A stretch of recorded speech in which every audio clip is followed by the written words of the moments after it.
And we're back, ladies and gentlemen. Welcome to a show about shows. This is episode number 31. Something dead body. Yeah, something. I don't know. You're in charge of this name, so... I don't know, your name was really wordy. Mine is always wordy. I can't help with the word, but... you could help it, just don't make it so wordy. Yeah, I'm That's Dutch. how you help it. I'm Dutch, by the way. Dutch McAllister. And I'm also Dutch. Or Jordan, as I correctly refer to him sometimes. And we're back here at the Pierce Owen Studio, whatever it was. What is it called? The JPO Studios or something? You think after filming here multiple times, you would know what it's called, Dutch. I just can't remember. We're here not at the Dizzle offices. That's why we're not on video. Just our lovely voices here as we're in the Pierce Production offices. Yes, there we go. Pierce Productions. Sorry, I apologize for all that. The Dancing Donkey Studios is still under construction. So we only shot there once. And it was the worst audio we've ever had. We'll get better. When it comes down to it, we'll get better at the studio. We're working on that 2020. We're looking for a good year, just in case it should ever happen. But we got we got a lot of stuff to talk about. Oh, lots of movies, lots of rundown, a lot of stuff to fill your Thanksgiving Day palette. Because there's so many things that are out. Which, by the way, happy Thanksgiving, and everyone watching by the time you'll see this. Yeah. Probably Thanksgiving will probably be over by the time you see this, unless you have a really bad family and you're watching this on Thanksgiving. I feel bad for you. It would be nice for everyone to watch it, gather around the television, just to watch us beautiful, or listen to our beautiful voices, because they don't get to see us. That's a weird family. Send us your photos, though. Send us your photos if you are actually all gathered around the old television / CPU / whatever. Speaking of maybe some weird families, I think our first movie involves a murder and a family, does it not? A murder, yes. Segue! Yes, Rian Johnson. He actually put out a movie called Knives Out. It's when a renowned crime novelist, Harlan Thornberry, which is Christopher Plummer, is found dead at his estate following his 85th birthday. The inquisitive and debonair detective Benoit Blanc, played by Daniel Craig, is mysteriously enlisted to investigate. This one stars the aforementioned Daniel Craig, Chris Evans, Ana de Armas, Jamie Lee Curtis, Don Johnson, Toni Collette. I just named almost everyone on this cast, basically. Lakeith Stanfield, Frank Oz, Noah Segan, Catherine Langford, Michael Shannon, and Christopher Plummer. And I gotta tell you, we also have a clip from this film. And this is... What? We do clips? Once in a while we actually do clips. I don't know. This is how we roll sometimes whenever we're in a different studio. But this is a clip of when Jamie Lee Curtis is basically confronts Daniel Craig's character, Detective Benoit Blanc, of why he's here. So here we go. Mr. Blanc, I know who you are. I read your profile in the New Yorker. I found it delightful. I just buried my 85-year-old father who committed suicide. Why are you here? I'm here at the behest of a client. Who? I cannot say, but let me assure you this. My presence will be ornamental. You will find me a respectful, quiet, passive observer of the truth. And that was the vivacious Jamie Lee Curtis talking to Daniel Craig, who, actually, I take back what I said a few weeks ago, which is, I thought you were overdoing the accent, but he really does have that. He does have drawl. that foghorn leghorn accent that even Chris Evans' character actually refers to later on in the film as well. So I was not off point. You're not totally off, no. But no, I just love this movie. It gripped me from the very beginning, and it just stowed away. It's like an old Agatha Christie film or a book in which it's just one layer on top of another layer. It's a great onion that you're just peeling back it, and you're just looking at every single layer, and each one just has a different turn, a different twist. We find out early what happens, but then it just kind of snowballs into something totally different. And I think the Ana de Armas pulls a great. She is the house, one of the nurse in this one, and which is great is that the family doesn't even know what country she came from, even though they say that she's part of the family. They have no clue where she originates. One says it's Paraguay, one says it's Costa Rica or something, and one says it's, wherever, So no one really knows, but they act like she's part of the family. But a great performance done by Anna de Armas.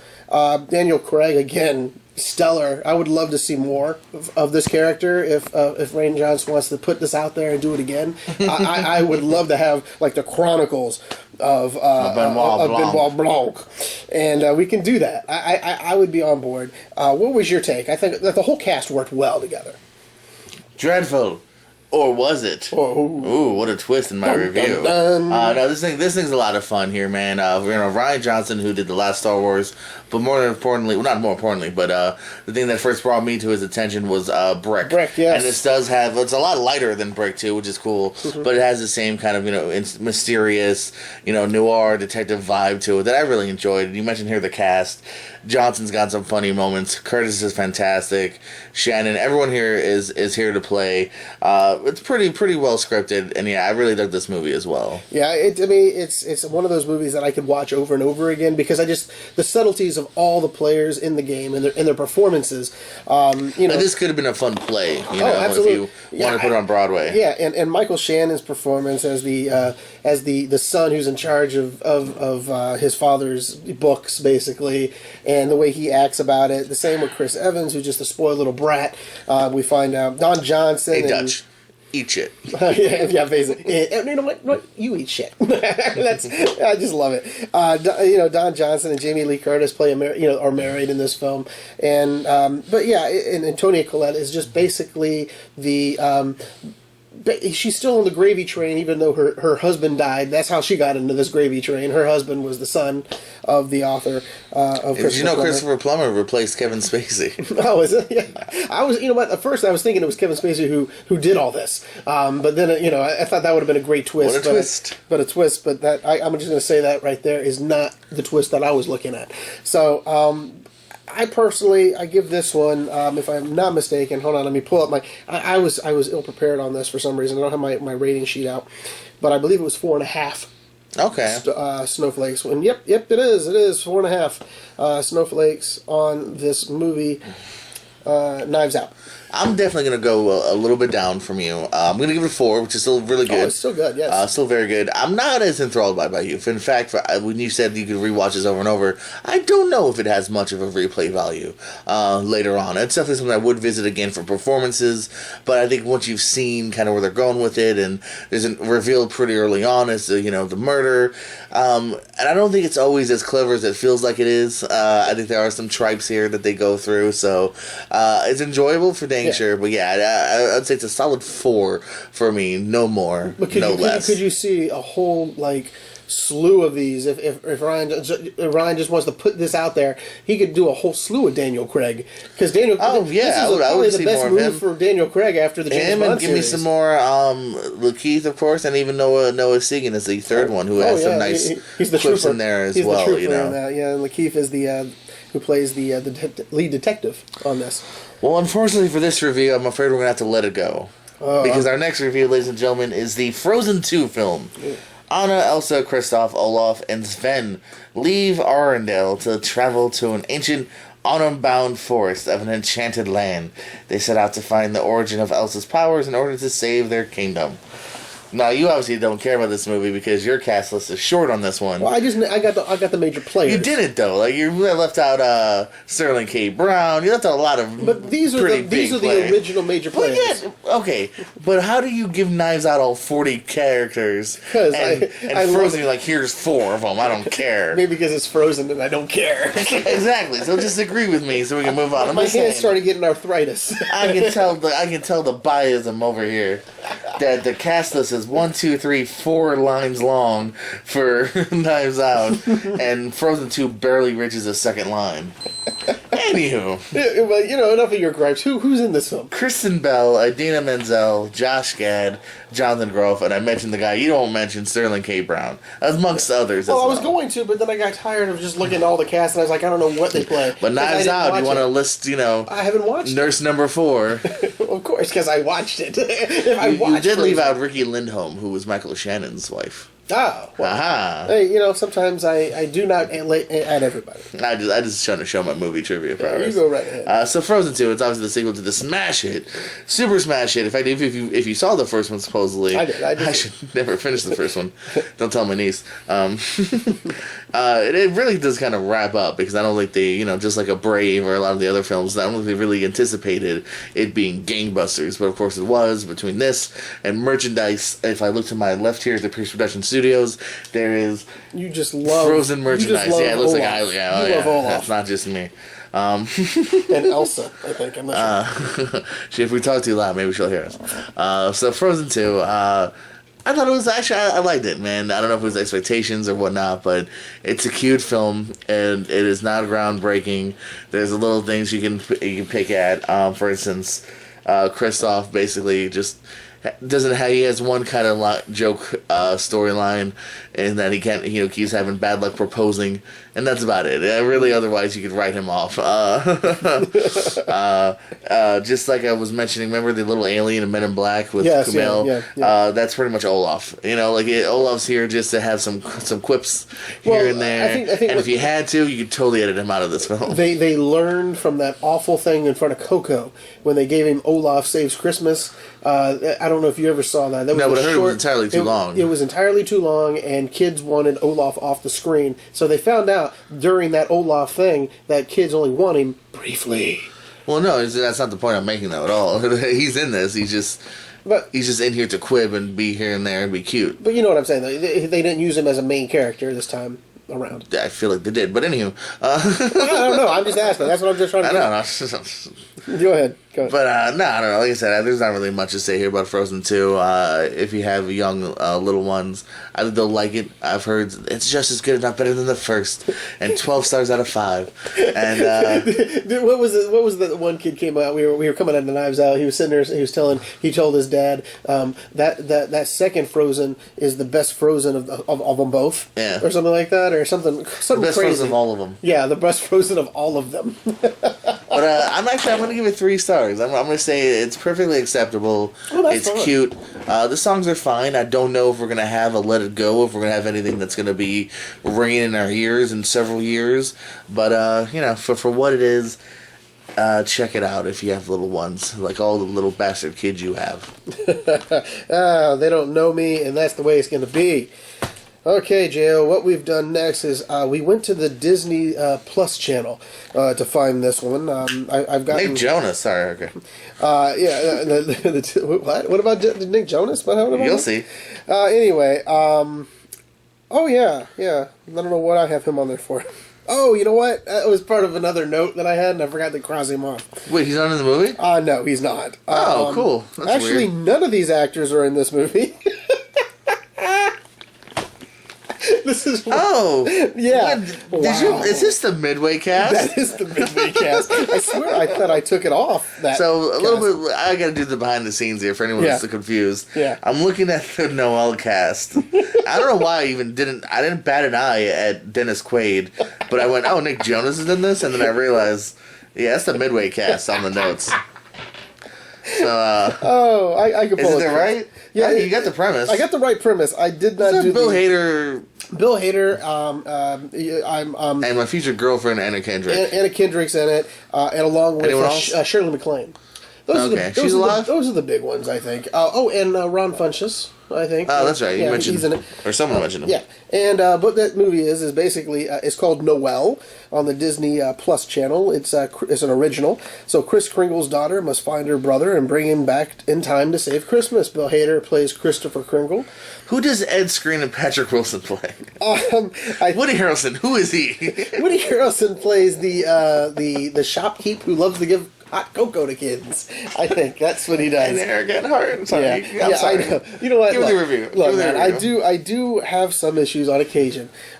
This film, occasion. it was fair. I swear, you know what though? It was funny is I might not have saved it because I had all of the cast here, but Noelle though is kind of what you would think a sappy Disney G-rated film is. This was made entirely for the network. and it feels like it was entirely made for the network. You have Kingsley Ben-Adir as well, who plays the love interest to Noelle. So it's almost like a rom-com, bad Hallmark film. Really, it's really a bad rom-com.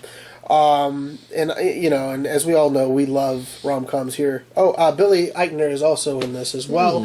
He plays Gabriel Kringle. And he's basically... I remember him in the trailer. And he kind of tries to ruin Christmas, basically, by saying all kids are bad. And so now they're in a real rush. They go to Phoenix, Arizona, to find Kris Kringle. And so Bill Hader is now a yoga instructor. And so she has to talk him back into getting... back to the North Pole. So basically, that's your movie all in a nutshell. Do they save the day? I'm gonna just they do. Move on. They do. I haven't seen it, but they do. I'm gonna save it. It's true. They did do that. They did save the day. Don't spoil it. I'm allowed to spoil it because I'm making fun of it because I haven't seen it. But yeah, you can't spoil it. Oh, I'm allowed to spoil all I want. But yes, but Noelle, it does what it does. It hits the. It does and it does what it does. And the best I can give it right now is a 3. I may have. You're being kind. I'm being very kind because it kind of still had the rom-com genre in there, but as far as I like it, it was kind of forced. So yeah, I could lower it down to 2.5, but I'm going to give it a 3. So 3 is watchable, good for kids, good for family. That's why it's on the network. All right. Well, before we do this next review, let me look at the cast list. All right, this one's correct. Motherless Brooklyn. Lionel Esrog, played by Edward Norton, is a lonely private detective living with Tourette syndrome. He ventures to solve the murder of his mentor and only friend, Frank Minna, played by a man who actually emotes a little bit, Bruce Willis. He cared for once. This one stars, as mentioned, Ed Norton, Gugu Mbatha Raw, Alec Baldwin, William Dafoe, Bobby Cannavale, Robert Wisdom, Michael Kenneth Williams, and Brucey the Willis. So yeah, this is Motherless Brooklyn. Motherless Brooklyn. Brooklyn has no mama. So this is a passion project of Ed Norton. He directed this, maybe even helped adapt the screenplay. Maybe, I don't know. Oh yeah, he directed. This is his honeypot. Basically, his dad loved this book a lot, and so he thought to himself, "What a way to honor my father by doing this." Oh, his honeypot? Yeah, it's just what he's put. It's almost like Pooh Bear, how he prized honeypot. This is his prized honey. Okay, I've never heard that term. So I think some other people call honeypots like a vegetable to relieve themselves as well. But which we hadn't gone there. Yeah. So I did this film. I think this thing. It looks good. It's it's well acted. Like I said, even Bruce Willis is given care in this. Alec Baldwin has some really good scenes. Norton delivers a performance that I think in other hands maybe could have gone astray or been played maybe too gimmicky or whatnot, but I think he plays it, as perfectly as you can be. I did at times, though, I felt that runtime. I really just felt like it never got into next gear, though, as well. It was missing a little oomph for me. It was missing that thing to keep me totally enthralled. What did you think, my friend? Because you're getting high-pitched. I think you disagree. I fully disagree. I thought the pacing of the film was great. Willem Dafoe's character, along with even Alec Baldwin's character, we don't see a lot of those, but when they do perform, and they do perform well. I thought the performance that really got me, though, was, and I'm going to mess her name up, and I apologize, is Gugu Mbatha Raw, I believe. That's close enough. Close enough. But yeah, I'll take a mini shot. Her ability on screen just blew me away. I don't remember ever seeing anything that she was ever in. And she might be in things that I just never paid attention to. I'm looking at some of these. Concussion. She was somewhere in... Is she Fast Color? Beyond Light and Belle and Beauty and the Beast. And some stuff like that. Oh, she's also a voice, I guess, on The Dark Crystal. But yeah, I'll be honest, I was just blown away by her and Edward Norton's chemistry on screen. Just that's maybe some of my favorite scenes is those two. Yeah, and it's just a great.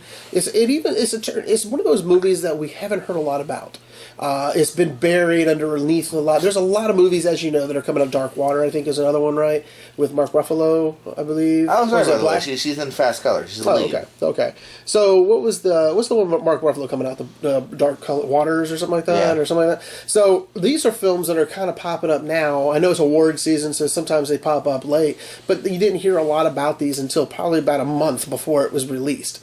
And I think it's a shame that this is a good movie that's been overlooked by a lot of viewers who just want a good film. It's not an action film by no means. You said you didn't like the deliberate pacing of this film. I thought it was just a great story as it progressed over and over, and it did a lot of turns on me that I appreciate as well. It's almost up there with the Knives Out type turns, but it's not a comedy. So I'm just going to tell you what I rated it. I gave it a 4 snowflake review. So it's a 4 snowflakes in my book. Well, we're following a trend here, but maybe not being that far off, but disagreeing a little bit. 3.5. Okay, 3.5. That's bearable, And like I said though, it's just a different embodiment of film that noirs we don't see a lot of anymore. And I love a detective type film like Mickey Spillane or something like that, where you can delve deep into a character. And so that's basically you just spoke gibberish to me. Mickey Spillane. Mickey Spillane's a '50s detective, along with this movie too, set in the early late '40s, early '50s. So it's a very, very good film. So go out and watch it. Support regular cinema instead of just gang action films.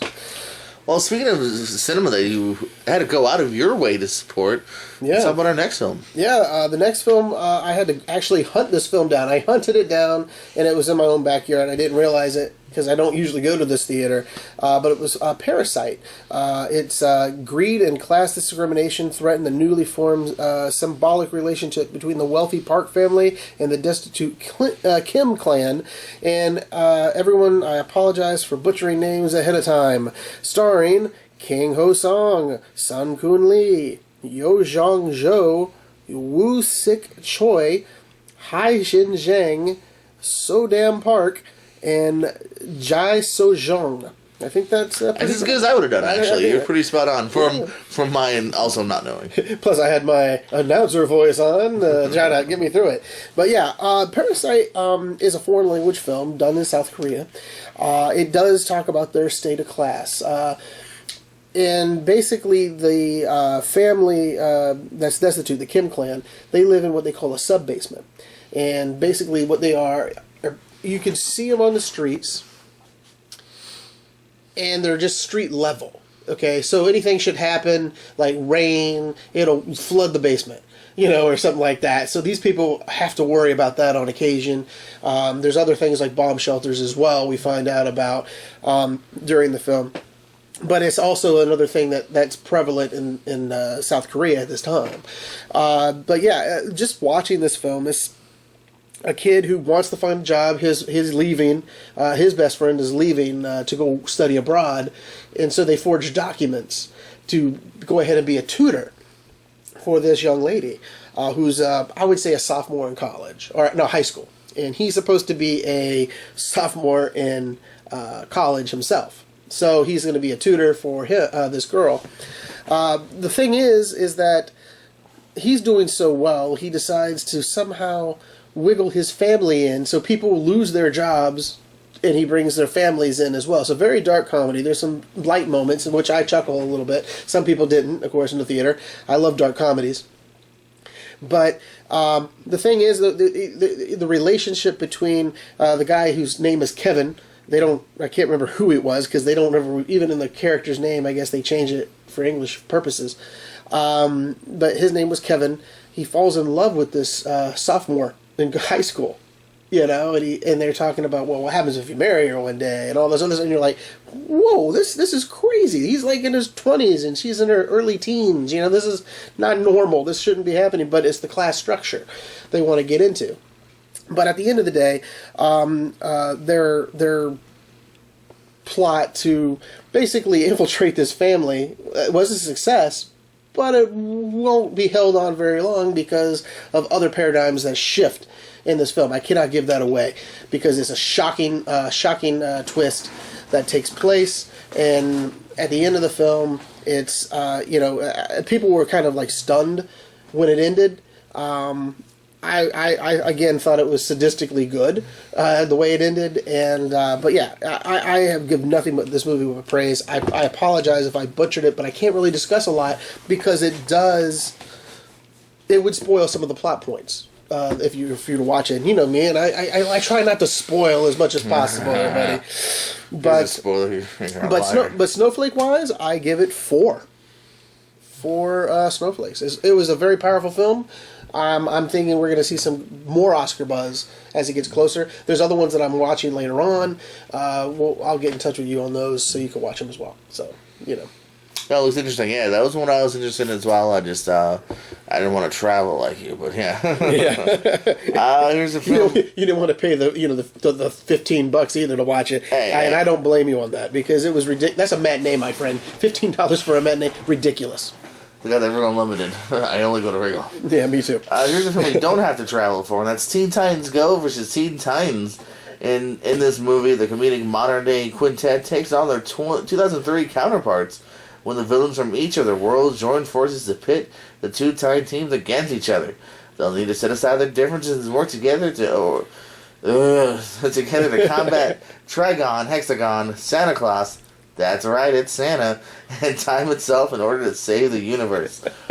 This one features the voices of Greg Sipes, Rice Darby, Greg Griffin, Sean Maher, Scott Medville, Robert Morse, Kari Payton, Kevin Michael Richardson, Tara Strong, Hayden Walsh, and Weird Al Yankovic. Absolutely, yeah, Weird Al Yankovic. I just threw that in there. By the way, he was the last in the cast. That's the whole cast you just read right there. But yeah, Weird Al plays the gentleman, ghost who robs at the very beginning of the film, and I didn't even realize it was Weird Al. Then he shows up on a few other parts. But yeah, this film. The previews had me at hello. I love both Teen Titans Go, and I love the old Teen Titans as well from the early 2003 counterpart. And I got to tell you, it held up very well. Everyone's having, the funniest relationship I thought that was in this had to be the cyborgs, the two cyborgs. One was always serious. The other one, as we know in Teen Titans Go, is a little bit more slapstick. And he basically teaches the older, more serious, Cyborg to kind of loosen up a little bit. So we see that a little bit happening. So there was some character change. Robin's always going to be Robin on Teen Titans Go, just being a pain in the butt to everybody around it. Of course, Starfire, unbelievable in this one as well. Kevin Michael Richardson is just a great voice actor. Tara Strong, great strong voice actor. Yeah, if you ever look at these cartoons, almost any cartoon, those names are a good chance they'll pop up. Yeah, and to me, Kevin Michael Richardson, he's done a lot of Joker stuff in the past, and Tara Strong has done a whole. He played the Joker. Yeah, he's done a lot. As I'm saying, he's done a lot of voiceovers for everybody. But this whole thing, it kind of dragged a little bit on it. There were some scenes where I thought they could have omitted, the Santa Claus scene was kind of funny though because they didn't realize that. When they went to go to to get this time traveling device, they had to go to Santa Claus's village, and to get it. And of course, the 2003 counterparts are like, "There's no such thing as Santa." And then the next thing you know, you see crazy Santa along with Mrs. Claus trying to kill them all. So, but yeah, that's just one of the scenes. But yeah, at the end of the day, it's serviceable for a DC film. For animated film, it's kind of a letdown. But it's still, it made me laugh in some points. I'd still give it a 3. Very well worth watching.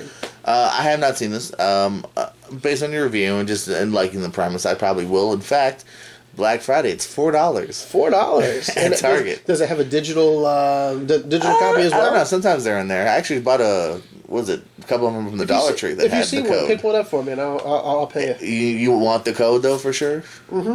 So if there's no code, no go. Yeah. Okay, yeah. I'll let you know. Yeah. So the next film we have is something that is a one that we were looking forward to. We saw, and it's called Doctor Sleep. It's with years following the events of The Shining. A now adult Danny Torrance must protect a young girl with similar powers from a cult known as the True Knot, who prey on children with powers to remain immortal. Just a few of the cast here. You could pull up more if you wish. But Ewan McGregor, Rebecca Ferguson, and Kylie Curran are on my to-do list on that. I just want to give a quick shout out go ahead, to Cliff Curtis and Zahn McClarnon. Okay. Were also pretty good in the film. Yeah, absolutely. Yeah, like I said, I forgot about him. I apologize. But this film to me was just unbelievably spooky. Especially who was the one kid that we saw on the Good Side, the Good Boys. What was his name? You know his name mostly. No, because you were telling me who is that? That's that kid. I can't remember his name. I was just surprised it was him because he's not like in the trailer. He's not listed high up in the cast, and he's easily, Yeah, he's easily, I would think that he would be a little higher up, correct in that, but yeah, he. We'll come up with the name. There he is, right there, top center. Jacob Tremblay. Jacob Tremblay. He plays a very key part of this film, but that we didn't find out, until you watch the film that it's a very key part. And as you mentioned, this is the kid from Good Boys, Predator, Wonder, Book of Henry, and much more. Oh, he's the kid from Room. Oh yes, that's right. He's the little boy in Room. So yeah, this film, being a follow up. Again, didn't do great at the box office, but I gotta tell you, I enjoyed this thoroughly. The pacing was perfect. The acting was just right on point. I didn't realize it was Rebecca Ferguson until you actually really made me look at. I was like, "Wow, who is she?" I know it, but you said, "No, it's Rebecca Ferguson." I said, "Oh no, it's not." And then of course it was. How should I doubt you, my friend? But and Kylie Curran, who plays the young girl, very kid actress, unbelievable actress. Hopefully, she'll have more parts coming for her that are just going to show more of her brilliant talent out. Ewan McGregor, what can we say? Another spot on performance. It was just magical. What did you think about this? I'm gushing. So far, I'm on the gush train with you. I really am. This surpassed my expectations, and my expectations were relatively up there to begin with because Stephen King, Ewan McGregor, Shining sequel. I'm like, all right, on paper, thumbs up, But yeah, I thought this thing was it was well acted. It knew what movie it was going for. It was really good. Stephen King, I think his books are sometimes best when you have good character work, and that's what this did. This didn't. This was also an over 2-hour movie, but it worked on those characters. It made you care and feel and get the world. Ferguson, fantastic villain in this. Her whole little clan here. She's got a whole clan that's with her too. Well, what they thrive on is just unbelievable, horrific. And just from the first scene, in fact, you see her before you see McGregor. From the first scene, you get kind of the tone of this. And yeah, I just thought this was actually really well done. And unfortunately, you talk about Motherless Brooke not being seen. This was actually a blockbuster that just wasn't seen by as much, Yeah, do you think it's a generational thing, or do you think people were just like, I don't know, it's a sequel to something I've never seen? Because a lot of people have never seen The Shining, and it was over 40 years ago, or 30-something years ago, and here they are putting this movie out, and I think they tried to give it a little juice by releasing The Shining in its 4K glory, which we missed, but the point is, though, it's, they tried to just make it kind of palatable. Do you think it might have been a younger generational gap? I don't know. I mean, that's hard to say. I thought this thing was going to make money based on. I thought it was going to make gobs. Stephen King high, the It high, even Pet Sematary, which I thought was mediocre. I still haven't seen it. Which is like I'm not going to tell you don't, but I'm definitely not going to rush you to it either. Yeah. That I think made definitely its money back. So I don't know. Did the rated R hurt? But I don't know. This is to me kind of puzzling. Was it because did the sequel throw people off, or did not enough people know it was a sequel? Should it have been The Shining 2, Doctor Sleep? I don't know. This one is a little perplexing to me personally. Yeah. So, how many snowflakes did you want to give this? I'm gonna go 4. You know what? I've gushed as much as you've gushed, but I will still give it a 4 as well.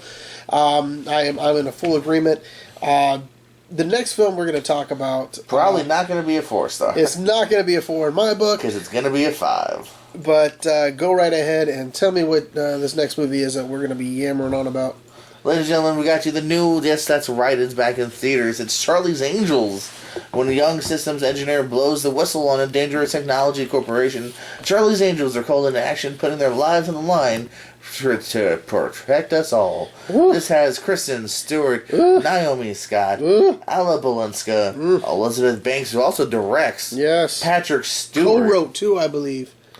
Ooh, fact check that. Patrick Stewart, I will. Noah Centineo, Jaime Hunsu, Sam Claflin, and Nat Flaxen, which I'm glad I was here because you billed him as Nat Flax. Oh, okay. What are you, friends? Is that your nickname? Hey, what's up, Flax? Absolutely, that's what I call him. Good old every Flaxy. time. So here's the thing. I'm not gonna shit on this movie. I'm not gonna say it's the worst thing ever. But by God, we saw this thing a week and a half ago. I forgot I saw it. That's how bad it was. Yeah, I think you left it off the list. You're like, all right, that's all we saw, right? And I was like, I think we saw Charlie's Angels. I'm pretty sure. Yeah. You're like, are you sure we saw that? It's just, it's by the books. It's a little bit forgettable. I don't think it's well directed, even to a large degree. It's very over edited, very close up in the action shots. The action doesn't have any room to breathe. I'll give Kristen Stewart credit though. Actually, I feel like she got to have some personality. I think she, doing all those serious films was like, oh, this is finally me being able to laugh and have some fun. And that was the thing too. I remember in the theaters though, and now to go back to shitting on it, Yeah. I remember laughing during the movie and legitimately looking at my watch going, I think we're about an hour in, and I just chuckled for the first time, which is not a great sign. And I felt like the entire theater was with us on that. I feel like it was about an hour in before a couple of us chuckled, and I was like, "Oh, this has been a really quiet theater." So another movie that has not made much money. Maybe it's the time. Maybe no one wants to see a movie in October or November. But yeah, Charlie's Angels. It was written and directed by Elizabeth All Banks. right, I mean, Maybe she should have stayed with the Pitch Perfect. Maybe, I don't know. I mean, well, they're not doing the fourth yet, so she had to do something. Did they already have 4? I'm not sure. No, there's just 3. Again, there's another thing that just been beaten with a dead I will horse. guarantee, though, if they're not going to do a 4th theatrical, it's going to end up like Bring It On. There will be a 4th DVD. Oh, there will be something. Absolutely. Yes. That's going to continue on, like, Pitch Perfect Road Trip, with all no names. American Pie continues with Book Pitch of Perfect. Love. Oh, man. I guarantee they're going to steal our idea. We're going to see a crossover. Yeah, why not? American man. Pie and Pitch Perfect all together. Sadly, Jason Biggs will be in it. Yeah, and Eugene Levy I'll put my money down. I on think that. he's the only one that was in every American Pie. Absolutely. They somehow Yeah. kept getting him in those Well, DVDs. he was doing nothing but that one series with his son. Oh, well, I think it was before Shit that. Creek, he was doing. I know, but I'm just saying he was. Because at least that, I think that's actually helped That's actually boost him. Yeah, Anyway, but no, I enough you know American what? Pie talk. But let me tell you though, Charlie's Angels. I'll jump in here for a second, just enough to probably on it and walk away. There was not a very good part of this film. To me, it was like man bashing to the highest degree. You and I actually discussed this during the movie. I was like, is not one man in this film smart? I mean, they The didn't. only one that got away a little bit was Noah Centineo. But everyone else, from Nat Faxon to, let's not do spoilers here, so let's not list everyone, but Flaxon, Claflin, everyone's just an asshole, dumb, Yeah, guys are not that brilliant misogynistic. about the whole thing, and I'm like, come on, guys, at least do it without. I don't mind feminist qualities in a film because I can't wait for Little Women coming out this Christmas. So that's the one I buy you popcorn to, remember, and a drink. So you go. Oh, because it's old timey. If it was Lady Bird, I'd be all over it. Oh yeah, Lady Bird. You wouldn't have to ask me once because I'd already been there. This film to me, it just droned on about a powder. It was almost like a Powder Puff movie. Powder Puff Girls. Girl power all the way through it, and it's nothing wrong with that. But at the same time, there was no new ground broken. It was just a retread of a retread. It felt bad all the way through. Yeah, well, though at the end of it, though, I'm just gonna give you my rating on it. Pull the plug on any bashing because it's cinema and it's all subjective. I am gonna give it a powerful, and this is the best I can do, 1.5 snowflakes. I'm giving it the most power. That's the power. That's the most power I can give it. You know, I originally, to tell the truth, I had 2 written down because I was like, is this a... It's not a 1 star, No, one it's and a not a half, is it? It's not a 1. It kind of is. It comes close. There's probably way worse 1.5 star movies out there. Yeah. But yeah, I'm gonna go 1.5. And for the first time, sadly, not in a good way for a good movie, we've agreed. The worst movie so far. Spot on for this, yeah. For both of us. This is the mess of a film. But if you like it, hey, you know, power to you. Just cinema's not your thing. Well, the views and expressions of Dutch do not represent a show about shows. I know it doesn't. It's just my opinion. Diz will probably give it 10 stars. He probably has. You know, he's probably the best rom-com of the year. By the way, yeah, I'll talk to you off camera about this. Anyway, yeah, it's over. I'm gonna buy it. It's like $7.99 or something somewhere. I'm sure it is. Anyway, speaking of romantic comedies, we're going with 21 Bridges. What? We're digressing from the romantic comedy to the 21 Bridges. An embattled NYPD detective joins a citywide manhunt for 2 young cop killers. When the search intensifies, authorities decide to take extreme measures by closing all of Manhattan's 21 bridges to prevent the suspects from escaping, which uncovers a massive conspiracy. This one stars Chadwick Boseman, Sienna Miller, J.K. Simmons, Stephan James, Taylor Kitsch, and Keith David, and with Keith David and Alexander Siddig, I think. Since when do you do the with part? You've never done that before. Well, today was just different because they were in there briefly. It was like they were there, but they were gone before you met them. I will never understand your cast list. Know. Anywho, tell me about this. At least I gave them credit. Sometimes you do, sometimes you don't. Though I will never. You're very wishy-washy with these cast lists. You know, when I unfortunately you weren't with me on this one. I was not. You didn't want to wait. I did my best. I postponed it 3 times. You didn't try that hard. I postponed it 3 times. That's not true. Yeah, I did. You keep working. Yeah, Stop sorry. working. You gotta stop working. Take a vacation. I get out that street corner. Yeah. So, but yeah, 21 Bridges. It has all the pepperings of a good film. It does what it does. It's serviceable. You know, Chadwick Boseman is almost like the Black Panther without the powers. I know it is the Black Panther, but that's the way they act like he is. He is the guy they call if they need to have something bad done. So we'll call him in. You know, Sienna Miller. I did not recognize Sienna Miller in this role. You know, I have no idea why. J.K. Simmons again shows up in this film briefly, and then he shows back up again. You know, later. But yeah, it was basically Chadwick Boseman whose job it is to carry the heavy weight, and he does what he can. Taylor Kitsch, along with Stephen James, those two are the guys who are the ones who killed the cops. And so, spoiler. That was part of the filler here, buddy. Nah, it's in the trailer. Yeah, and it's in the trailer, and it's everywhere else. But you know, a lot of turns, a lot of twists.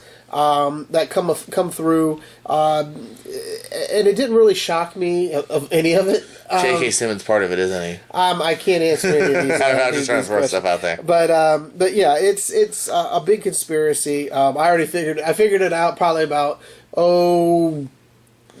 probably within like the first hour of the film, and I don't know if it's a 2-hour film, but if it is, then the rest was just a lot of running around. But at the end of the day, though, you know, it's a decent film to go. Of course, it was part of our three shot STX films, you know, a bundle that we had to get taken care of. I will review this later. Yes, and so we will run it later. But yeah, it is a decent film. Watch it if you want. I'm not giving So you it. can say that for every movie. Watch it if you want. If you want, it's been good ones and some bad ones, but this one is serviceable for its genre. So I will give it 3. Did you say genre or genre, like a name? Genre. My baby girl is Chandra. No, it's genre. So So that's good, man. That's kind of what I figured. It's a 3. This always looked like hopefully a passable. What's funny is after I watched this film and I kind of looked up everyone else's reviews that are out there, it's about the same. It's a 3. It's not awful. It's not great. It's what it is for its purpose. Well, speaking of stuff that, But let's go to Last Christmas. I was segueing. All right, thanks for interrupting my segue. Okay, let's do something else then. Are we segueing? Are we doing Paul Blart? Last Christmas. So that's a movie about. This is one you saw originally, or first rather. I just got to. It's about a Kate who's a young woman subscribed to bad decisions. Her last date was a disaster. That of having to accept work as Santa's elf for a department store. I don't know if I screwed up this premise. You did, but that's whatever. She meets Tom basically at her work, and her life takes a new turn. For Kate, it seems too good to be true. Yes. This one stars Emilia Clarke, Henry Golding, Emma Thompson, Michelle Yeoh, Lydia Leonard, and Rob Delaney. What did you give it? I want to remind me. What did you give this thing? I'm going to go off my memory bank. I don't have my paperwork in front of me. Just shoot. Shooting wise, I gave it I believe it was a 4-star, four snowflake review. Wow, I think you overrated this thing a little bit. No, I enjoyed it. I enjoyed it. This one's a mixed bag for me, man. There's definitely some chemistry here. Yes. I love Emilia Clarke. Would love to see her do more comedy or rom-coms, whatever comes to her. Henry Golding from Crazy Rich Asians. And in fact, the Blu-ray you're writing on, A Simple Favor, which I picked up earlier this week, he's great in that as well. And they have some nice chemistry here when they meet up. Michelle Yeoh has some funny moments. Thompson. So there's some good stuff here, though. But I feel like we've seen this premise done better even this year about a girl kind of, redeeming herself and finally picking up her flaws, like Brittany Runs a Marathon. I thought it was better handled. Which is available now on Prime for free. Oh, fantastic. Yeah, Yes, if you have Prime, check out Brittany Runs a Marathon. It's high on my list for the year. Yeah, it is. And then there's also a twist in this movie, which obviously we can't get into because it's something you find out later on. And it's definitely alluded to early on that there's something. It's not just that it's too good to be true. There's something up with the way this all works. And I don't know if that was totally earned. I loved it. Okay, I know I'm the only one who listens to the people as things happen. But did anybody in the theater gasp or say, "Oh my," or anything like that you picked There up? might have been a lady saying that. Yeah, see, there might I have think been. it was the same but old not couple necessarily who they came twice. Yeah. Not necessarily an oh my as in oh that was smart, just oh my as in But it was some different. They were I vested. suppose. They were vested enough. And I was invested enough. You will get sick of the song Last Christmas, though? No, I do not. I've already listened to it. It's not even... Yeah. It's Christmas coming. I've already listened to it like 15 times. Gave you my heart. It's the greatest song ever. So I'm definitely not at a 4, but I'll give it a 3. It's... that's fine. I'm okay with that. perfectly acceptable and tugs at your heartstrings. And it's elevated by the cast here as you continue to write on my Blu-ray I just bought. I got it covered. It's covered. I have one more revisitation of one of your favorite films of the year. Oh, what movie was this? The Laundromat. Oh, The Laundromat. Then I give it like a half a star, I believe. I believe I gave it a half. Me and you might fight because I'm about to overrate this. I'm the high one on this one. Overrate, not fool, buddy. When her idyllic vacation takes an unthinkable turn, Ellen Martin begins investigating a fake insurance policy, only to find herself down a rabbit hole of questionable dealings that could be linked to a Panama City law firm and its vested interest in helping the world's wealthiest citizens amass larger fortunes. This one features Meryl Streep, Gary Oldman, Antonio Banderas, David Schwimmer, Robert Patrick, Sharon Stone, Melissa Rauch, Nanzo and Zoe, Matthias Schoenaerts, and James Cromwell. And I gotta say... Don't you do it. Don't you say the best film of the year. Soderbergh's never been better. No, I should stab you right now with your pen. I think even Soderbergh would admit that, like, it's I did it for the Netflix money. It was interesting, and Netflix paid me a lot of money. He's done movies like this before, though, where it just feels like kind of experimental, but not necessarily in an always good and coherent way. That was kind of the problem here. Yeah. A lot of vignettes, a lot of, now we're going to spend 20 minutes with this one character we've never seen before, and not even, like, even Jeffrey Wright's character, I'm like, we didn't really get to know anything about him. Yeah, and there's a thing with his wife at the end of his arc here, I don't care, because I've never met the wife, for maybe a hot second before, and it was okay. It's definitely, there's some good stuff with Streep. Banderas and Oldman are definitely, we like accents in this, they're definitely kind of hamming it up a little bit, and I just feel like this movie didn't know exactly what it wanted to be. It wasn't very psyched on, where it was going. Train wreck. What did you give it? I gave it probably a half a star if I'm not mistaken. I couldn't even muster a full one because it sickened me so badly that they had so much talent and they left it on the table. They left it on the table. How bad are you going to stab me when I give it 3.5. No, I'm gonna give it 2. I'm gonna give it 2 because there's some good, interesting stuff here. Even the Nanzo and Zoe part, even though it is, like I said, you're trail off with this one character for 20 minutes. It was an interesting 20 minutes. I looked at some it of the stuff with Streep's good and well acted. But here's the deal, though, with that film, is that there was never anybody that I could give a shit about. Literally. Oh, I give a shit about Streep. Anybody. Like, not a big shit. I mean, I did not care if she couldn't see the street corner in Vegas. You know, that her and... that's a good scene. You know, I think that's a good scene. It was. And I just want to see and if she my gets, gym out there. But here's the deal. Waving at me. But if she actually gets nominated for this thing... well, then we know there's something up with the world. Yes. Let's hope everyone just bypasses. Hopefully they get the Netflix snub going for that one. There'll be no Oscar nomination. I'm sure of it. But lastly... I believe we have one more. Are we good with... Are we revisiting more? Oh, or do we? No, we have one more left. We have one more left. Oh, your stand-up thing? Yeah. Oh, well, I didn't count that. Yeah, I know. But the last one... I actually have one more after that, so go. Oh, well, you want to go with that? Well, no, mine bounces off of yours. Oh, it sticks to me like glue? Yeah. Okay, rubber. Anyway, Seth Meyers' new Netflix stand-up comedy special called Lobby Baby. You know what? I'll be honest. I've never been a big fan of Seth Meyers, but like you neither. But you know what? No. I'm premising this right now. I'm not a very big fan of his show because I don't like a lot of late night shows. But I'll be honest, this actually endears me to him. You know, this stand-up actually made me happy to watch. It basically delves now into his own personal life. He has now 2 children, so he uses a little bit of fatherly stuff, a little bit of child rearing things. But, you know, so he's gone that direction right now. But it was well put together. Some of the screenshots I talked to you earlier, you know, during it was a little off. You know, he was off-center most of the time in any of the camera shots that you saw any close-ups of him. They threw him to the corner. And so it kind of throws him off. And but yeah, I thought at the end of the day that this was a very well put together special. Again, you can't, you know, as you've always said, comedy is subjective, and you know, but I enjoyed this one. I've never said that. I've always said I'm correct. Everyone's wrong. Oh, is that what you... Okay. But yeah, it's an hour, 1 minute long. I gave it a thumbs up on the old dial, and I also gave it a 3.5 snowflake for his special. So there you go. It's very funny, very witty, very clever. It's fun. It's just fun. So I have not seen that one yet. I think I started actually the first 5 minutes and just got busy. But the stand-up special I did see, though, from a couple days ago is Mike Birbiglia's The New One, is what it's called. Okay. And I've always been a Mike Birbiglia fan.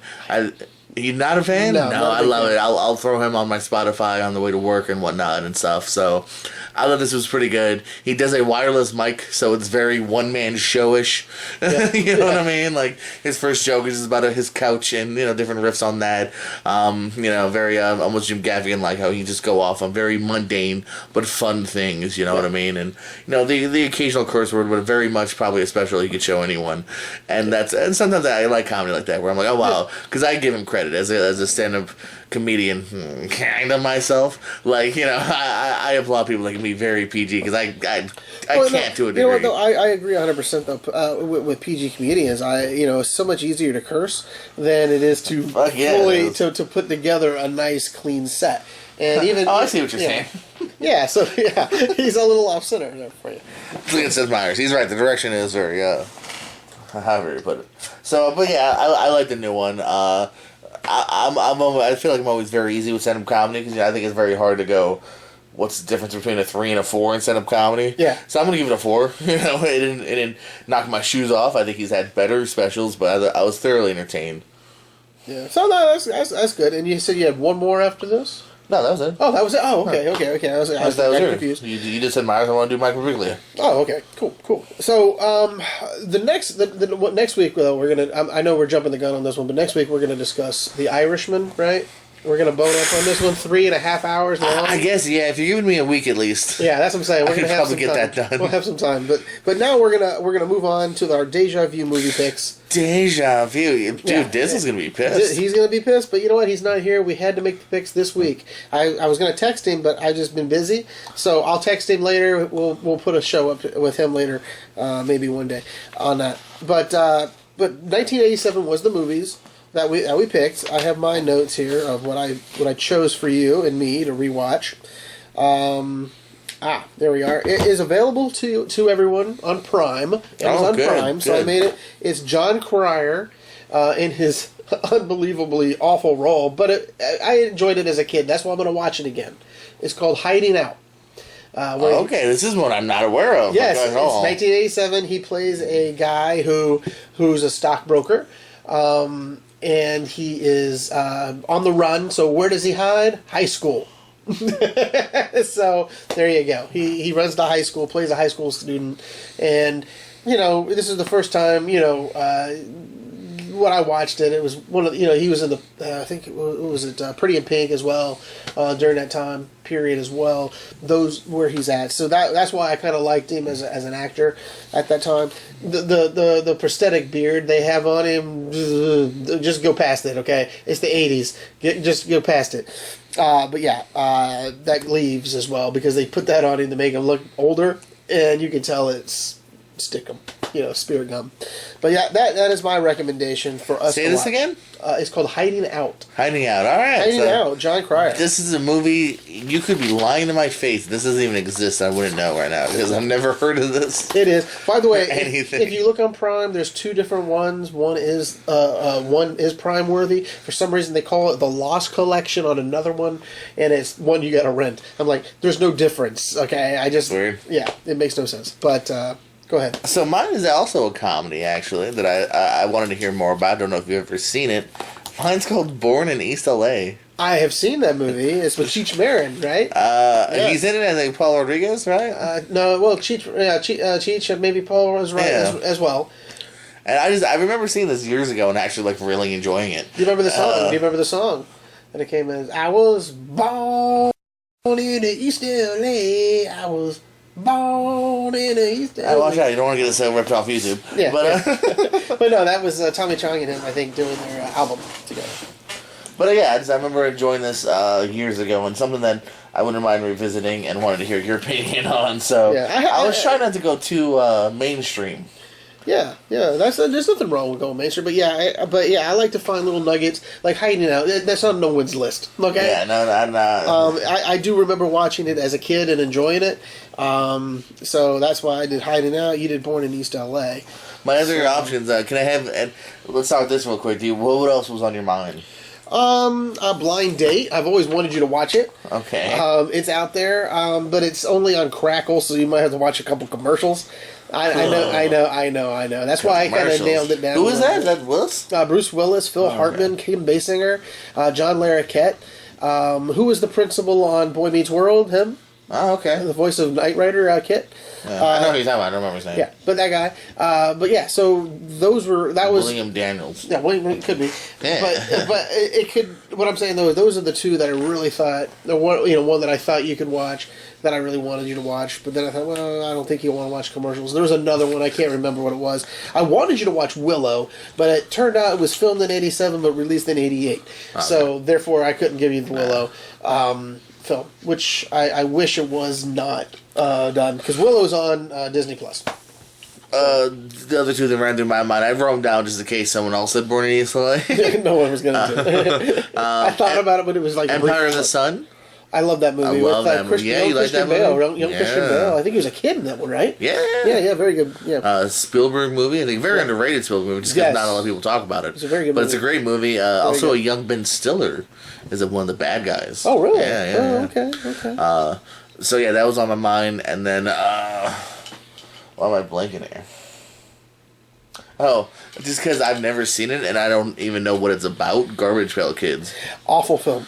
I was about to subject us to some shit then. Yeah, you were going to be very rude in the neighborhood for us. At least if I would have come up with my third and final option, a movie that we all love and I've seen it 50,000 times, is Princess Bride.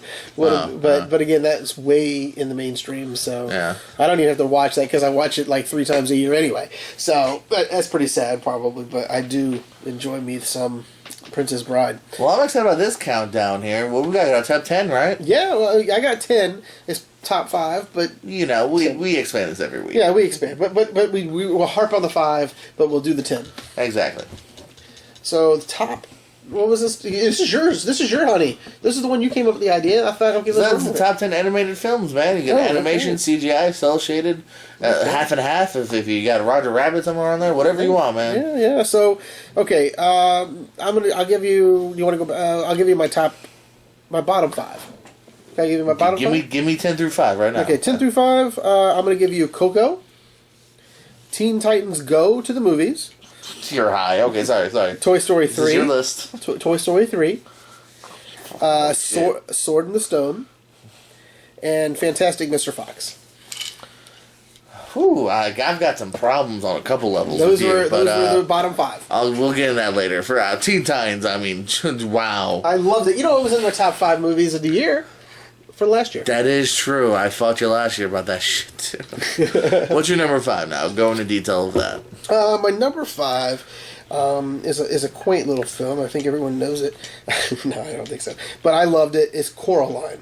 Coraline is a fantastic little story of a young girl who just basically goes to another. Doesn't want to listen to her parents, so she somehow just goes into another dimensional time port in which the other family is got buttons for eyes and they're totally the same. This film just great on so many levels. It's a little dark. It's fun. My little niece just watched it when I was up visiting just recently, and she loves that film. She says, I go, "Is this the first time you watched it?" She goes, "No, I've seen it 3 times." And so it's a great story. And I don't know. It just the animation, the stop animation that's in there is kind of like that one company completely. They do the Box Trolls and a few others, but also Paranorman, yes. And when I went to Atlanta, they have a Muppet Museum. Okay, I went to the Muppet Museum up in Atlanta, Georgia, and they have set boxes of the exact set of Coraline. They actually have those characters on set, and it's fabulously well detailed as we saw in the movie as it is in real life. I mean, you could just look at it and you could, just zoom in on your, just push your face up against the glass just to see just the details. And to me, that was the best stop animation film in a long time to come out and just express a certain way. And I just love it. It's just a good film, all in all. Yeah, I'm not going to argue with you on Coraline. I really dug that movie as well. Plus, I love the blue hair. Sure. It's a really good film. It's probably an honorable mention of mine to a degree. It's definitely one that kind of flowed through my mind a little bit. It's not on here, but no arguments on that. Arguments on your first 5. No arguments on that. Give me your bottom 5. My number 10 is Shrek. Number 9, Wall-E. Number 8, Aladdin. Number 7, Spider-Man Into the Spider-Verse. Number 6, South Park. Bigger, longer, and uncut. And my number 5 is a film. I can barely get through the first few minutes without shedding a tear. That's Up. Up, yeah. I disagree with your bottom 5 a little bit. I don't think. The South Park is a groundbreaking film. It had more F words than anything, and everyone knows everyone's favorite Canadian is Anne Murray. But we are moving on from that. But yeah, your number 5 though. Up is a very touching tale. Touching tale, funny. You got the dog in there. You got the cute kid. I was gonna say Carl Reiner, not Carl Reiner. Was Ed Asner? Ed Asner. I just think it's such sweet storytelling here. It's a big adventure tale as well in the later half. I just think it's so well made. It's beautiful. It's one of the reasons why Pixar steals your heart as well as your wallet every time, man. And yeah, I really love this film. Well, like I said, I'm not gonna badmouth you on that. And again, a lot of yours is probably going to be a lot of Disney films. I'm not saying because generationally speaking, I should have a lot of them as well. And that's the truth. My number 4 though, I'm gonna give you is The Iron Giant. Okay. It's just a beautifully told story, probably the best of anything that you can have. For that, it was done in '99. And I'm just going to give you a brief synopsis of what it is. It's a young boy who turns a giant robot. He comes from outer space, and basically the government wants to destroy him. And Vin Diesel is actually the Iron Giant, if I'm Yes, he remembering, is, sir. perfectly. Yes, he is. But Jennifer Rock. Aniston and Harry Connick Jr. is in as well. Yeah. So, but yeah, to me, it was just a beloved story, almost like. Well, give me another movie almost similar to this, where it's almost Wall-E. like E.T. It's like E.T. A boy befriends an extraterrestrial, and the government wants to kill it. Yeah. And that's what I love is that this robot who has no soul that you think, but then he does have a soul when they jump in the water, and they laugh, and they're both having a great time together. And then it's the adults that ruin it all, always have been, always will be, I guess, in these films. But to me, it was just well animated. I don't even know who did this. I think it might have been I don't know. Was it Fox who did this film?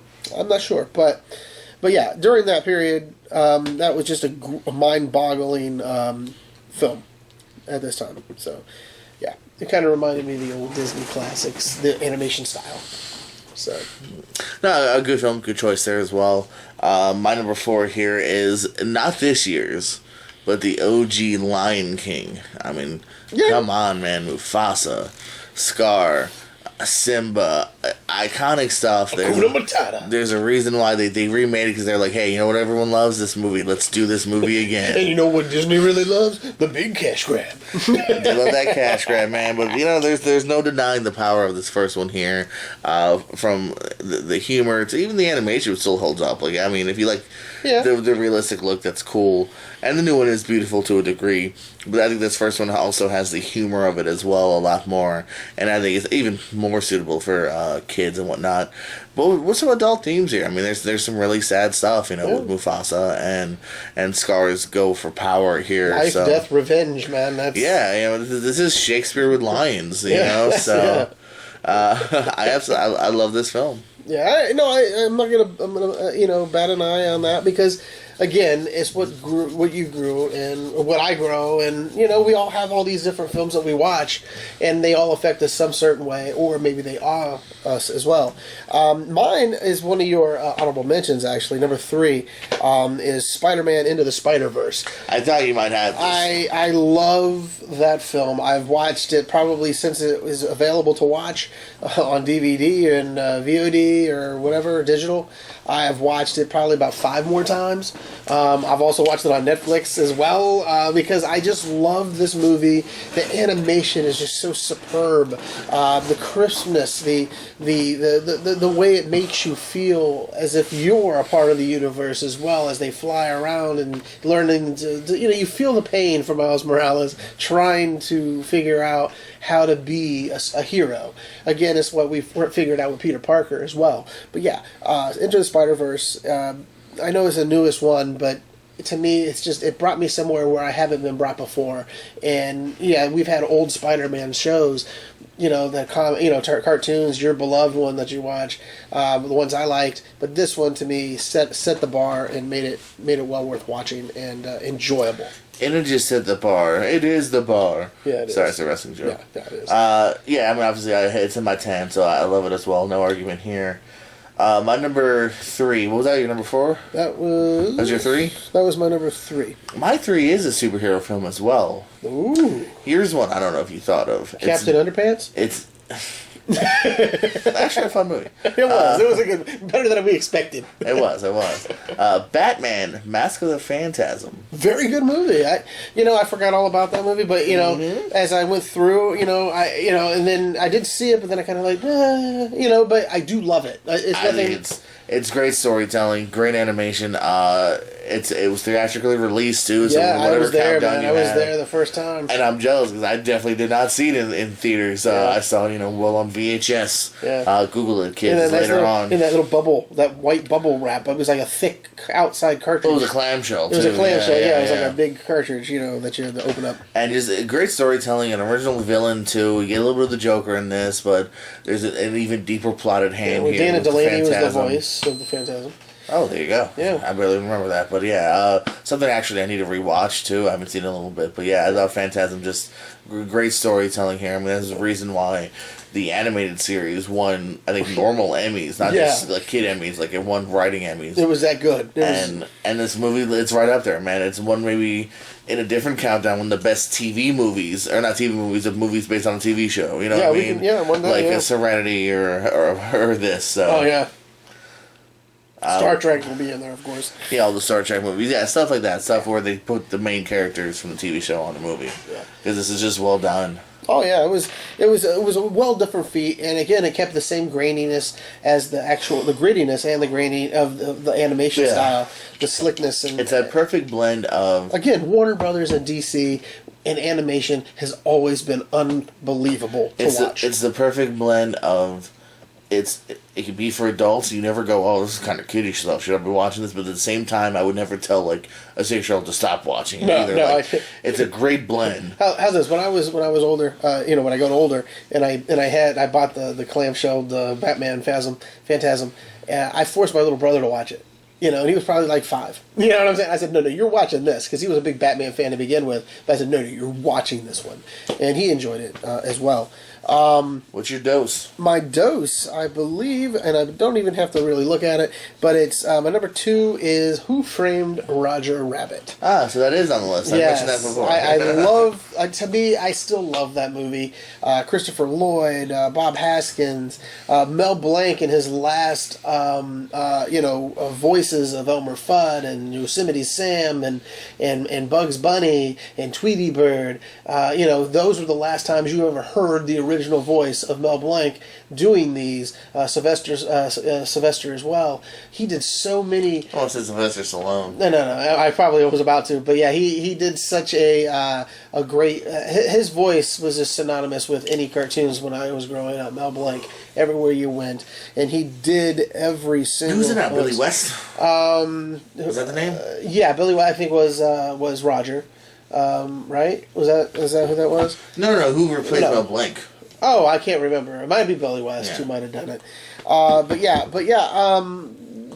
I just love it. My favorite part, though, and it freaked me out when I was in the theater. I watched it in the theater.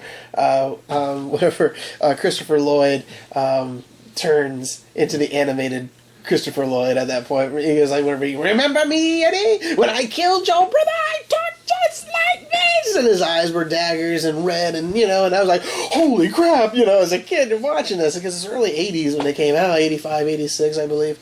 But I'm sitting there and I'm like watching this in the show, like, oh my god, I got goose pimples as soon as that popped up, and it's left a great rendition. It's probably the best if you were to say Cool World against Roger Rabbit. Cool World not that great. Catherine Turner as well as Jessica Rabbit. Another, as a kid, you always, everyone had that debate. Oh, Jessica Rabbit? What'd you think? Sexy, and you're like, yeah, Jessica Rabbit was the best animated, sexy-looking thing on the world. But then they tried to do it in the Cool World, just didn't work. But Who Framed Roger Rabbit? My number 2. You kids were weird back in the day, evidently. We always. I didn't see this in theaters, mostly because I wasn't alive. So my number 2, I was alive and I did see in the theaters, is Finding Nemo, the first one here. Very rewatchable. Solid as well. Maybe not even one. It's one of those movies. Maybe not even purposely one of the ones I've seen the most, but just based on friends and work. I even remember working at Kmart. And we had it on freaking TV all the time. I think one of the fishes farted at one point. The lady looked at me. She thought it was me. That's a different story though. But again, he did fart. Don't lie. Humor, great cast of characters from the fishes you meet in the tank to, of course, wonderful voice by Albert Brooks, who's just trying to find his son. Great, again, heart-wrenching moments in the beginning of the film, seeing what happened to the mother. This is his only kid left now, and he's trying to save him. An adventure that goes from point A to point B, point Z. Again, just a truly wonderful movie. The sequel was fun too, but the first one I just think is kind of a masterpiece in kids' movies that can also make the parents care and laugh and cry. Yeah, it was a good film. I do remember watching it in the theater as well. Hell, we could have been in the same theater. Who knows? At that time. Mom, who's that old weird guy? Why is he by himself? He must be weird. One day I'm going to podcast with him. Yeah. And your parents are like, oh, you will not, sir. Yeah. You will not. You stay away. And I'd be like, what's a podcast?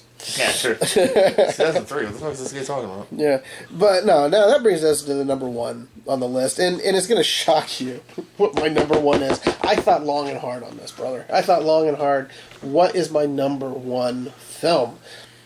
And I Cars 2. And I kept coming back to it. It really did. It's Your Name. It's an anime Japanese film. Basically, and it's a very touching film. I cried in this. It's just a great touching film because it has a great twist about, basically the two strangers are finding themselves, they're linked. They don't know how they're linked. But then when you find out how they're linked, it just, right now I'm talking about it. I don't know if you can see, but I actually have gotten some goosepimples because it is a chilling film. It's well worth the watch. I kind of get choked up on it now just thinking about how it ended. And it blows your mind. And it's a very, just a lovely film. I watch it. I don't watch it with dubbed voices. I just read on the bottom, and let the animation speak for itself. Like I said, it's 2016. I think it came out. It just came out last year. I think into the States. It's a hard player to watch, but watch it. To me, it just says something about the human condition. It's just well worth the watch. If you haven't seen it, go watch it. I really implore you to watch this. That's how good it is. Yeah, that was a bit of a surprise to me, man. I think I remember you mentioning this at one point, but yeah, it's a movie I have not seen. And just to piss you off, I will never see it now. You probably won't. You probably won't be. It's never out there to watch for free. It's just so weird. You always have to buy it. Buy the Blu-ray. I'll borrow it from you. If I find it, I will. My number one, I think, also says something about the human spirit and conditioning, but it's all about toys. And you had this in your top 10, but it's my number one. Which one? Toy Story 3. I had to think, man, and I just couldn't put it up in there. I mean, I really wanted to. It shows you the power of these films, and number 3 is my number one. It's a hard list to put in order, too, here, but I went with number one, because just like with Up, and Finding Nemo, and even Lion King, just this thing is just all around, to me, kind of a masterpiece. It has some truly funny moments in this. Michael Keane, rather. So I got my Batman's mixed up. Yeah. Playing a funny part here. The heartstrings from the villain you learn up of why he's a villain. It's like, come on, man. In a kid's film, plus you get your normal Buzz and Woody stuff here as well. And the end with Andy and the new girl. And then the scene where you think, again, it's a kid's film, but the scene where you think they're all about to die horribly. Yeah. I mean, to me, that I'll be honest. I talk about that scene a lot, and I do. When we talk about a lot of it. Even when we're not doing these lists, we're talking about movies all the time sometimes. And that scene when they're all holding hands as they're going to the Inferno, that right there is the most powerful. And there's nothing said. That's what's great about that scene. There's nothing said. It's just everyone realizing they're going to meet their maker, and they're just going to do it. And that, holding hands. I hope one day if we're incinerated, I'm holding your hand. But well, I don't know if that's going to be the case. I'll probably be shoving you down so I can get leverage to get up. I cannot get mad because I was just about to make that joke. I said, sure, I'd be pushing you forward. Yeah. In hopes that I could buy myself a couple seconds. As I'm trying to slap your hands away from me, but other than that, we have great friendship. That's why we're friends. Absolutely. We both admit we'd sacrifice the other one for a few more seconds of sweet, succulent life. Well, that's our top 10 animation. Had some agreements and disagreements, so that's what's beautiful about cinema. Yeah, that's what's always great. Animation, no matter what kind of genre of film we're talking about, it's just an unbelievable thought process of how we put together our films, and we don't really argue about them because they're all acceptable. Yeah, for instance, I know I made fun of Teen Titans a little bit, but at the same time, I enjoyed it. Yeah, I recommend it. Yeah, I own it on VOD. Yeah, I own it as well. So that's. I don't mean to bash that by any means. But no, I understand. But it was in my top 10 last year, top 5, I believe. So it's this year is going to be a little different, of course, for all films. But I'm looking forward to that. We'll probably have that, I'm sure, in January. We'll do our top 10 of the year. Yeah, I cannot wait. for that, because I'm still putting together the list, brother. I'm putting together my list of all the movies I've seen I'm this close year. to 120. You know, I don't know where I'm at on my list, but it's such a lot of work. Next year, just do what I do, man. I know. Keep I that usually shit do. No, I tallied. do. I usually have, and I just this year I kind of slacked off on that, putting lists together. The next thing we're going to do is we're going to review really quickly. We're going to review Hootie and the Blowfish's new album, Oh. Imperfect Circle. This movie, this movie. We're switching gears. Music, Jim. Music. So, yeah, this just came out probably a couple months ago or so. And we're finally getting around to it. I didn't realize they actually had a new album until I was just hunting for something new to watch, to listen to. And I thought, Hootie and the Blowfish? My God, by golly, I love them!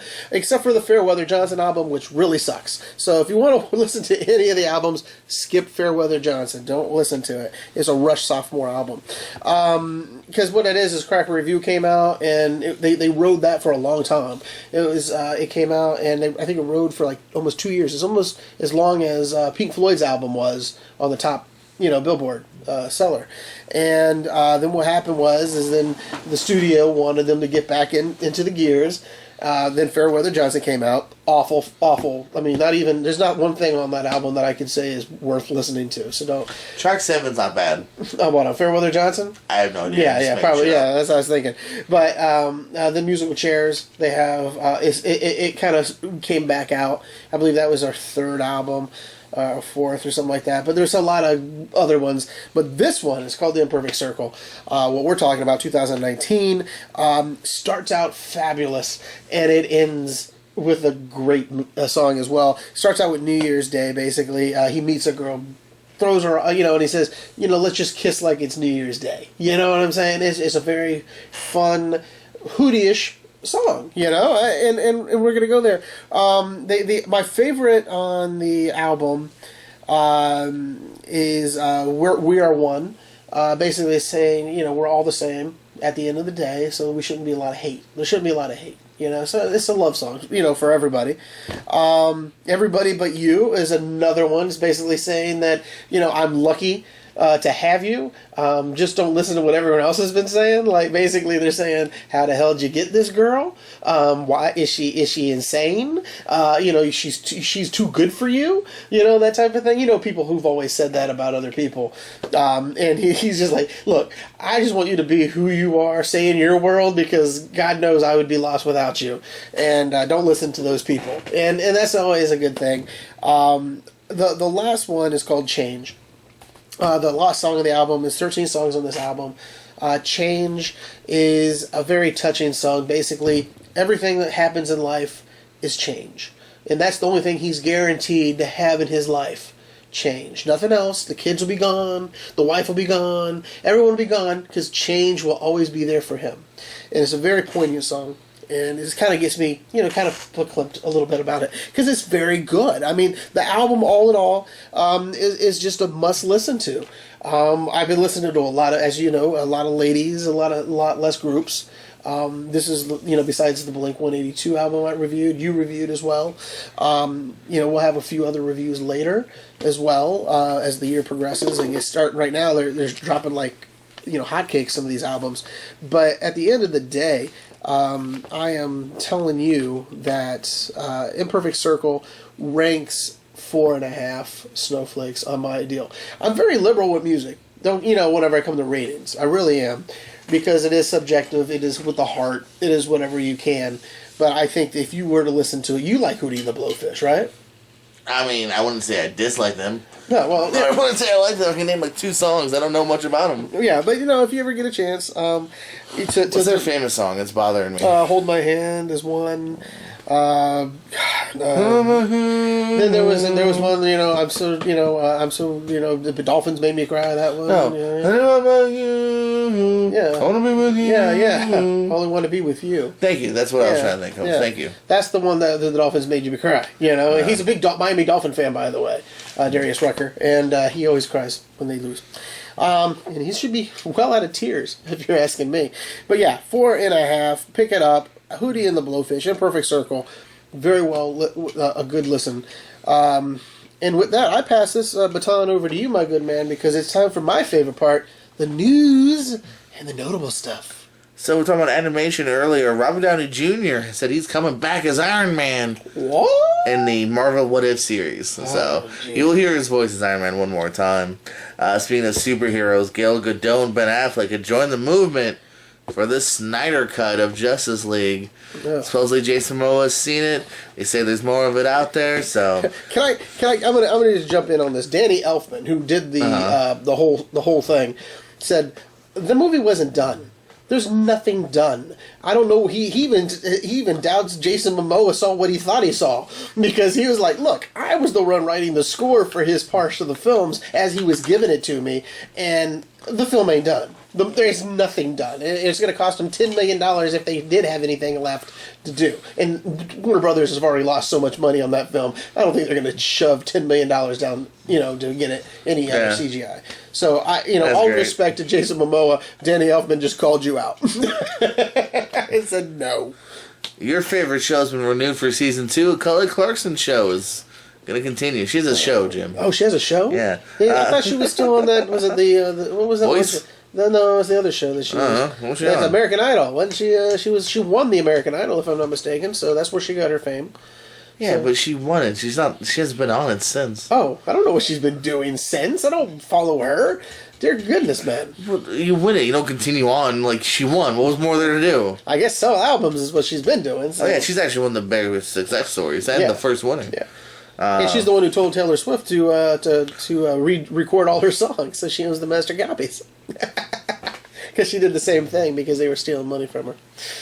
Her old record company. Well, I'll learn about that in a Clive Owen has been casted as Bill Clinton in American Crime Story Impeachment. Ay, caramba.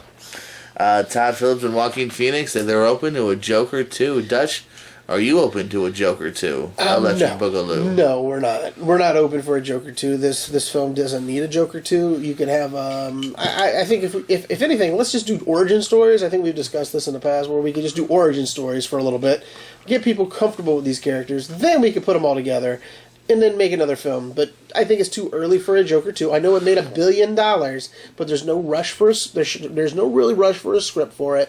There's no real rush for anything. Let's rest on these laurels for a minute just to breathe and then see what we're up to. I know what you're thinking. You want more, and I understand that. I want more. But I want to talk in this conversation. I'm just stating. You asked my opinion. I'm just reading the room at the moment. But at this time, though, I just find it too early to say let's do a number 2. So I understand not wanting to step on the first one, which is very well done. I do think that if done right, though, there's a lot more to be said with this character and this universe. And I don't totally agree with your origin thing. Again, I feel like it depends on the script and the character. Well, yeah. I don't always need an origin shoved at me. Look at Darth Vader. We didn't need that origin. My friend, what we're missing, though, in that is the what happened after the fact. I want that type of Darth Vader. I want the Darth Vader after he, after Like Rogue One? Yeah, right after Rogue One, before New Hope. I want all that because that is a messy Darth Vader. I've read the comics. It's very messy. Billy Bob Thornton's Goliath has been renewed for a 4th and final season. You a big Goliath fan? I've not watched one episode. I've heard it's good. Same here. I have no interest. A show I have seen every episode of, though. Brooklyn Nine-Nine has been renewed for season 8. Really? Yes, sir. It keeps a show that they can't kill. They can't go And away. good, because it deserves to live forever. Black Adam with The Rock finally has a release date. We've been hearing about this, I feel like, since 1998. It feels like somebody's been December 22nd, around. 2020 or 2021? 2021. Not even 2020. I was hoping for something So, fun. you got over 2 years left now before this thing comes out. Hopefully they obviously start shooting sometime next year. There's also been a teaser poster out as well. So I guess I still look forward to it. If you're looking for something to get on Blu-ray or digital this week, you can check out films like, I know Dutch recommends, Angel Has Fallen Yes. is now out. Absolutely. You get that film. Young Justice Season 3, Don't Let Go, Mary, Blind Spot Season 4, and a movie neither one of us totally recommend, which is Where'd You Go, Bernadette, you can currently pick up on Yeah.